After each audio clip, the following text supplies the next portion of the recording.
धेरै पछि आज मैले एउटा किताब पढिरहेको थिएँ। सोचेँ कि तपाईहरुसँग नि पढेको केही कुराहरू साझा गरौँ। आज मैले धेरै पछि एउटा किताब भेटाएको थिएँ। यो नेपोलियन हिलको golden rules Napoleon hills golden rule यो किताब रहेको छ। आज मैले यसको फर्स्ट पेज पढेको थिएँ र त्यसमा केही कुरा मैले पाएँ र सोचेँ कि तपाईहरु सँगसँगै नि शेयर गरौँ, पढ्दै जाने हो अनि हजुरहरुसँग नि साथीभाइसँग नि शेयर गर्दै जाऊँ। र आज मैले यो फर्स्टै प्याराग्राफ भनौँ आफ्नो पढ्दै जाँदाखेरि मैले फर्स्टमा के पढेँ भने नि कि यसमा भनेको रहेछ कि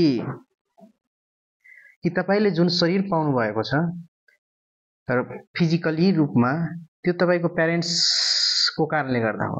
तर तपाई जुन अहिले हुनुहुन्छ त्यो तपाईको मेन्टलीकै कारणले गर्दा हो। तपाईले के सोचिराख्नु भएछ, तपाईको मेन्टली स्टेट के रहेको छ भन्ने कुरा तपाईको सोचाइमा भर पर्छ। शरीरलाई तपाईले चेन्ज गर्न सक्नुहुन्न, तर तपाईले आफ्नो सोचलाई चेन्ज गर्न सक्नुहुन्छ। यो कुरा फर्स्ट लाइनमा मैले पढेको थिएँ।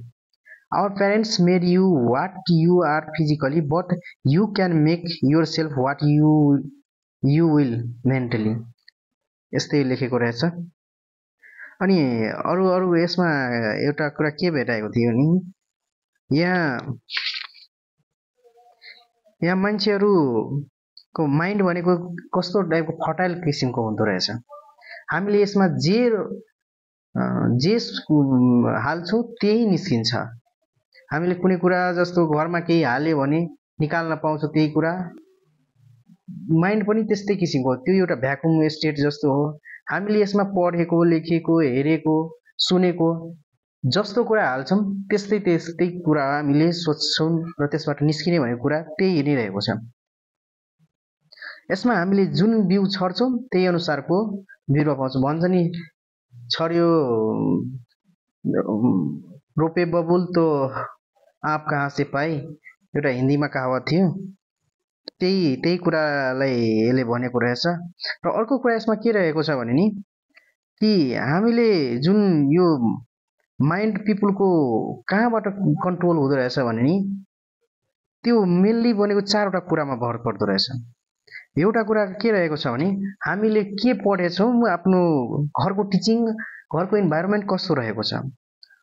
र अर्को कुरा हामीले जस्तो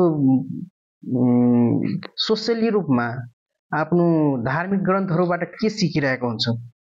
र थर्ड भनेको स्कुलिङ कस्तो भइरहेको छ, कुन स्कुलमा पढेको छ, कस्तो माहौलमा पढेको छ। र अर्को कुरा कि हामीलाई जुन पाउने न्यूजहरु, मिडियाहरु, बुकहरु कस्तो पढिरहेका छौं त्यसमा धेरै भर परेको हुन्छ। त्यो कुरा एकदमै इम्प्याक्ट पार्छ हाम्रो दिमागमा।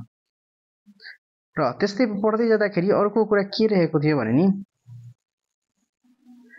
यो दुईटा प्रिन्सिपल यसले दिइरहेको छ, जसमा एउटा प्रिन्सिपल के हो भने चाहिँ माइन्डले कसरी काम गर्छ भने हामीले सानोमा जे कुराको दिमागमा राखेको हुन्छ नि त्यो पर्मानेन्टली रूपमा भइराखेको हुन्छ, त्यसको बारेमा सोचाइराखेको हुन्छ। र हामीले इन फ्युचर गएर त्यस्तै खालको नि मान्छे बन्छौं। र अर्को एउटा प्रिन्सिपल के भनेको छ भने अर्को प्रिन्सिपल एउटा रहेको छ कि हाम्रो दिमाग कुन तरिकाबाट काम गर्छ कि हामीलाई कुनै काम कसैले रोक्न खोज्यो, यो नगर भनेर भन्न खोज्यो भने हामीले त्यही काम गर्न खोज्छौं र अक्सर मान्छेहरुले त्यसमा सक्सेस नि पाएको हुन्छ। यस्तै कुराहरु यो बुकमा यसको फर्स्ट पेजमा लगभग यसको सारांशमा यही रहेको छ। र यसको समरीमा के भनेको छ भने You are the sum total of just two factors, heredity and environmental.